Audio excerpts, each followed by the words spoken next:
Sir இப்ப நெறைய பேர் பால் விவசாயம் பண்றாங்க. இப்போ உங்கள்ட்ட வந்து பால் விவசாயிகள்லாம் வந்து ஒரு முக்கிய பிரச்சனையா எடுத்து வைக்கிற விஷயங்கள் என்ன? அதற்கான தீர்வு என்னங்க?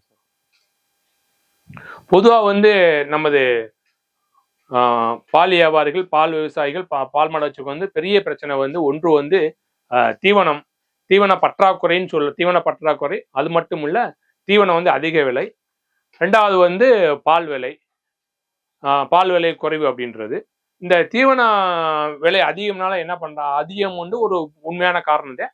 அதற்கு வந்து என்ன பண்ணலாம்னா, விவசாயிகள் வந்து பசுந்தீவனத்தை பயிரிடணும். பசு தீவனத்தை கொடுக்கறது நல்லது. அதை நம்ம டான்வாஸ் மாடல் சொல்லுவாங்க, 10 சென்ட் மாடல். அதன் மூலியமா வந்து தீவனத்தை வளர்த்து பசுந்தீவனம் கொடுக்கலாம் ஒன்று.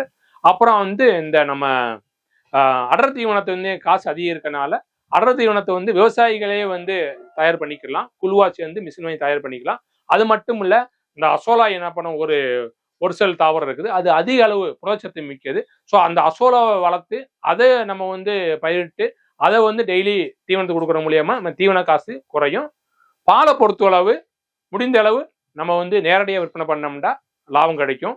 இந்த பால் காசும் தீவன காசும் வந்து விவசாயிகளுக்கு சந்திக்கக்கூடிய மிகப்பெரிய பிரச்சனை.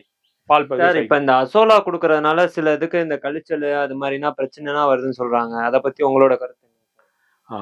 அசோலா வந்து ஒரு மிகச்சிறந்த ஒரு செல் புரோட்டீன் சொல்லுவாங்க, ஒரு செல் புரதம். இது வந்து நல்ல புரதச்சத்து கொடுக்கும். இதுல என்ன நம்ம விவசாயம் பண்ண தப்புண்டா, அசோலாவை எடுத்து அதை வந்து கழுவிட்டு கொடுக்கணும். எடுத்த எடுப்புல என்ன பண்ணக்கூடாது, நம்ம வந்து 100% அசோலா கொடுக்கக்கூடாது. ஃபர்ஸ்ட் வந்து அந்த மாட்டை வந்து அதுக்கேற்ற மாதிரி நம்ம வந்து பழக்கப்படுத்திட்டே வரணும். ஆகவே வந்து நம்ம மற்ற உணவுடன் வந்து இப்ப வந்து 3 பங்கு உணவு உண்டா, அதில் 1/4 பங்கு அசோலா கலக்கணும். அப்படி மெதுவாக கலந்துக்கிட்டு அதுக்கப்புறம் கொடுத்தோம்னா 100% அசோலா கொடுக்கலாம். இதன் மூலியமா வந்து மாடு வந்து அந்த வயிறு வந்து அதுக்கேற்ற மாதிரி அடாப்ட் ஆகிக்கிறோம். இதன் மூலியமா வயிற்றுப்போக்கு வராது. இந்த அசோலா கொடுத்தோம்னா பால் நல்லா கொடுக்கும். அது மட்டும் இல்ல, நம்மளுடைய தீவன செலவு கம்மி. இந்த அசோலா வந்து மாடுகளுக்கு மட்டும் இல்ல, கோழிகளுக்கும் கொடுக்கலாம், ஆடுகளுக்கும் கொடுக்கலாம், பண்டிகளுக்கும் கொடுக்கலாம். இப்ப நமது சிவகங்கை மாவட்டத்தில் முயல் வளர்க்குறாங்க, முயலுக்கு இந்த அசோலா கொடுக்குறாங்க. அது மூலியம் வந்து நல்ல ஒரு உற்பத்தி இருக்குது, செலவும் கம்மியா இருக்குது. சார் இப்ப வந்துட்டு அசோலா குடுக்கறதுக்கான அளவு வந்து நம்ம அது மாடு சாப்பிட பழகிடுச்சுன்னா 100% கூட அசோலா குடுக்கலாங்களா சார்? 100% என்ன அர்த்தம் என்றால், 100% அது அப்படியே தனியா எடுத்து கொடுக்கலாம் தவிர்த்து, அது அதிகபட்சமா வந்து ரெக்கமெண்டேஷன் வந்து ஒரு மாடுகளுக்கு வந்து அதிகபட்சம் 2 கிலோ. 2 கிலோ ஒரு நாளைக்கு கொடுக்கலாம். கொடுக்கலாம். ஓகேங்க சார். வேற ஏதாவது இந்த ஜீரோ பட்ஜெட் தீவனம் அந்த மாதிரி வேற ஏதாவது உங்களுடைய பரிந்துரை ஏதாவது மாதிரி ஏதாவது இருக்காங்க சார்?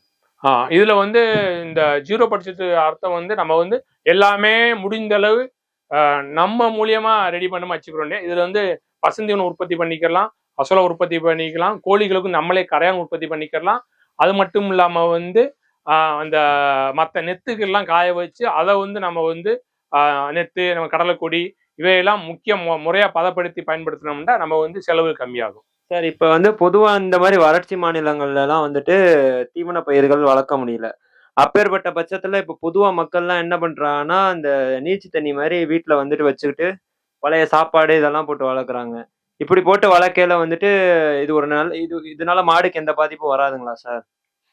பொதுவா வந்து நமது மக்கள் வந்து இன்றைய சூழ்நிலையில் வந்து சார் சொன்ன மாதிரி நீச்ச தண்ணி, வடிச்ச தண்ணி, இந்த அரிசி, பொங்கல், சோறு இது வந்து வச்சு பழகிட்டோம். பொதுவா வந்து முன்னாடிலாம் பார்த்தீங்கன்னா நம்ம மாடுகள் வந்து அந்த சாணி என்ன பண்ணுவோம், ஒரு கூடையில அண்டிக்கிட்டு நம்ம வயலுக்கு போவோம். இப்போ வந்து எந்த மாடுமே வந்து கெட்டியான சாணி போடுறதே கிடையாது. எல்லாமே நீர்த்து நிலை சாணி தான் போடுது. அதை நம்ம அள்ளிட்டு போறப்ப நம்ம தலையெல்லாம் வடிகிறளவு இருக்குது. ஆகவே இந்த எல்லா பேர் என்ன அன்னக்கூடவை பயன்படுத்துறாங்க. யாருமே வந்து ஏன்னா அது வந்து அந்த தன்மை குறையுது. அந்த தன்மை குறையிறதுக்கு காரணம் வந்து நம்ம அதிகப்படியான இந்த கார்போஹைட்ரேட் சொல்லக்கூடிய இனிப்பு அரிசி சார்ந்த பொருட்களை பயன்படுத்துறோம். முடிந்த அளவு நம்ம வந்து மாடுகளுக்கு அரிசி, சோறு இதை குறைச்சிக்கிறணும். சரி, வழியே இல்லை ஈன்றப்ப வந்து நாங்கள் அன்னைக்கு சொன்ன மாதிரி எங்கள் டான்வாஸின் கிராண்டு டானிக் இருக்குது, அதை பயன்படுத்தலாம். இல்லைண்டா அது இதெல்லாம் பட்சத்தை வந்து நீங்கள் தினந்தோறும் சோறு வைக்கிறப்ப, அரிசி வைக்கிறப்ப வந்து ஒரு 50 கிராம் அளவு நம்ம சோடியம் பைகார்பனேட்னு சொல்லுவாங்க, நம்ம தோசைக்கு போடுற சோடா மாவு பயன்படுத்திக்கலாம். இதுவே வந்து ஒரு ரெக்கமெண்டேஷன். நம்ம வந்து அதுக்கு தாண்டி வந்து அரிசி வைக்கக்கூடாது. அரிசி சோற வச்சோம்னா மாடு வந்து அமீன் நோய் வந்து செமிக்காம மாடு வந்து படுத்துக்கிறோம். சில நேரங்களில் சரியா கவனிக்கலைன்னா அது மாடு இறக்கும் தருவாய்க்கும் போய்விடும். ஆகவே முடிந்த அளவு அரிசி ஐட்டங்கள் வைக்கிறத, அரிசி, கோதுமை போன்ற அதிகப்படியான கார்போஹைட்ரேட் ஐட்டங்கள் வைக்கிறத குறைச்சிக்கணும். சார் பொதுவா வந்து இப்ப பசுமாடுகள் மற்றும் கன்றுகளுக்கான தீவன முறைங்கிறது எப்படி? ஆனா எந்தெந்த வேளைகள்ல தீவனம் குடுத்தா அது சரியான இதா இருக்கும்? ஏன்னா இப்ப சில பேரு காலையில குடுக்குறாங்க. ஒவ்வொருத்தவங்களும் ஒவ்வொரு மாரி குடுக்குறாங்க சார். எது சரியான முறை? அதாவது தீவனம் இதுதான் சரியான முறைன்னு கிடையாது. நம்ம வந்து வைக்கிற தீவனத்த 2 இதா பிரிச்சு வச்சுக்கிறலாம். நம்ம உற்பத்திக்கு ஏத்த மாரி நம்ம வந்து அந்த அடர் தீவனம் குடுக்கணும்.